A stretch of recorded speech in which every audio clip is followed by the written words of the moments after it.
In the next 10 minutes, I'm going to show you how to instantly tell whether a food is real or fake, right in the grocery store, even if you've never read a nutrition label or thought about ingredients before.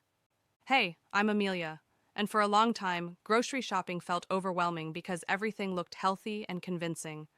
I used to stand in the aisle comparing labels, second guessing myself, and still walking out with foods that didn't actually make me feel good. I thought eating better meant more rules and more effort, until I learned a few simple ways to spot foods that only pretend to be healthy. Once I had that clarity, shopping became faster, easier, and way less stressful. And that's exactly what I want to share with you here. Now let's get practical. Because once you understand what fake food is, the next question becomes, how do you actually spot it, fast, without standing in the aisle Googling ingredients? The good news is, you don't need to memorize labels or become a nutrition expert.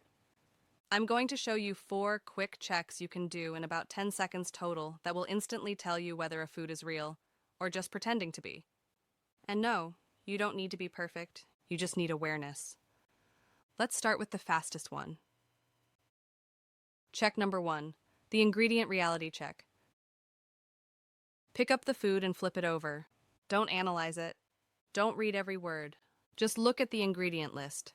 This first check alone tells you more than most nutrition labels ever will. Here's the simple rule. If the ingredient list looks like something you could imagine in a kitchen, you're probably fine. If it looks like something that belongs in a factory, that's your first red flag. Real food ingredients usually sound familiar. Vegetables, fruits, grains, eggs, oils, salt. Fake food ingredients often sound extracted, modified, isolated, or overly technical. Now you might be thinking, but everything has some processing, right? Yes. And that's an important distinction. There's a difference between processing food and rebuilding food. Chopping, cooking, freezing, fermenting, that's processing food. Breaking food into parts and then recombining those parts to engineer texture and flavor, that's rebuilding food. And here's where the ingredient list gives you a clue. When you see multiple versions of the same thing, different sugars, different starches, different oils, that usually means the original food has been taken apart. Not for nutrition, but for control. Control over texture, control over shelf life, control over how fast you want to eat it. Another quick trick, look at the first 3 ingredients. They make up most of the product. If the first 3 are refined components, rather than whole foods, that tells you exactly what the product is built on. You don't need to know what every ingredient does. You just need to notice patterns. And once you start noticing those patterns, grocery shopping speeds up dramatically. You stop reading labels like a student taking a test and start scanning them like someone who knows what they're looking for. And that's exactly the goal. Because once you can spot rebuilt food quickly, the rest of the checks become even easier. Check number 2, the speed test. After you glance at the ingredient list, there's another question you can ask yourself. And it's even faster. How quickly would this food disappear once I start eating it? Not how fast you want to eat it. How fast it actually breaks down. This matters because speed changes everything. Foods that digest extremely quickly tend to raise blood sugar faster, trigger weaker fullness signals, and make you want more shortly after. Think about foods that feel almost effortless. They don't require much chewing. They melt, dissolve, crunch, or slide down easily. You can eat a lot of them without really noticing. Now compare that to foods that slow you down, foods that require chewing, texture, time. Those foods send a very different message to your body. They say, take your time. They give fullness signals a chance to catch up. You might be wondering, does this mean soft foods are bad? Not at all. The key isn't softness. It's how quickly the food breaks down. A soft whole food still has structure. A rebuilt food is designed to collapse instantly. That instant collapse is a clue. Another quick test. Ask yourself how long you'd stay satisfied after eating it. If the answer is not very long, that food probably digests fast and exits quickly. And fast digesting foods tend to keep the eating loop open. This is why certain foods don't feel like a meal. They feel like a warm-up. And once you notice this pattern, you stop being surprised by cravings. You realize that it's not that you needed more food, it's that the food moved too fast. And that awareness alone changes how you choose. Because once you know which foods slow you down, you can decide when speed works for you and when it doesn't. And that sets us up perfectly for the next check, where packaging and marketing try to override this instinct. Check number 3, the health halo trap. After you've looked at the ingredients and thought about digestion speed, this is where most people get misled. The front of the package. This is the part designed to talk to your brain before logic kicks in. Words like natural, whole, balanced, high protein, plant-based, heart healthy create what's called a health halo.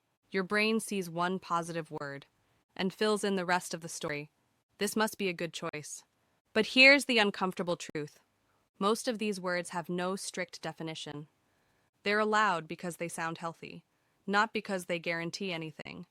A food can say whole grain. Even if that grain has been broken down, stripped, and rebuilt, a food can say plant-based, and still be highly processed, fast digesting, and engineered for repeat eating.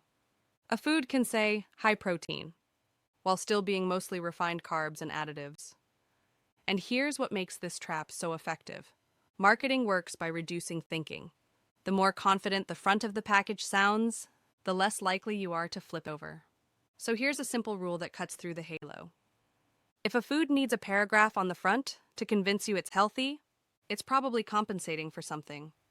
Real food doesn't need storytelling. Another quick trick, notice how many claims are stacked together. The more claims you see, the more the product is relying on perception rather than simplicity. This doesn't mean you can never buy packaged food. It just means you stop letting branding make the decision for you. Once you see the health halo for what it is, you regain your judgment. And when your judgment is back, labels lose their power, and food gets simpler. Which brings us to the final check, the one that quietly makes everything look better than it really is. Check number 4, the portion lie. This final check is subtle, and because of that, it's one of the most misleading. Look at the serving size, not the calories, not the percentages, just the serving size. Here's the question that matters. Would a normal person actually stop eating at this amount? Because serving sizes aren't always based on how people eat. They're based on how numbers look on a label. By shrinking the serving size, everything improves on paper. Fewer calories, less sugar, less fat. But the food itself hasn't changed. So a product can look reasonable, even healthy, simply because the portion is unrealistically small. You might see something like 150 calories per serving. But that serving is 3 crackers, half a bar, or a tiny bowl. And nobody eats like that. So instead of asking, is this low in calories? Ask, how many servings would I realistically eat? Then mentally multiply. This isn't about math, it's about honesty. Another clue is how the food behaves once you start eating it. If it's easy to eat past the serving size without noticing, that's a sign the food was designed to be overconsumed. Real portions tend to self-limit. Rebuilt foods often don't. And here's the important shift. Once you stop trusting the serving size blindly, labels lose their power to mislead. You stop feeling tricked. You stop feeling confused. And instead of letting the label define the portion, you let your experience do it. That's the difference between eating by numbers and eating by awareness. So when you combine all 4 checks, ingredients, speed, marketing, and portions, you can spot fake food faster than any label ever could. Not perfectly, just clearly. And that clarity is what makes food feel simple again. So here's the full 10-second test. Ingredient list. Short and recognizable. Digestion speed. Does it disappear fast or require effort? Health claims. The louder the marketing, the bigger the red flag. Serving size. Realistic or imaginary? You don't need perfection. You don't need rules. You just need to stop outsourcing your judgment to the package. Once you can spot fake food quickly, something powerful happens. You stop feeling confused. You stop blaming yourself. And grocery shopping gets simpler instead of stressful. Because you're no longer asking, is this allowed? You're asking, is this real enough for me? And that's a much better question. If you want more simple tools like this, subscribe to the channel. Because food should make sense, not feel overwhelming.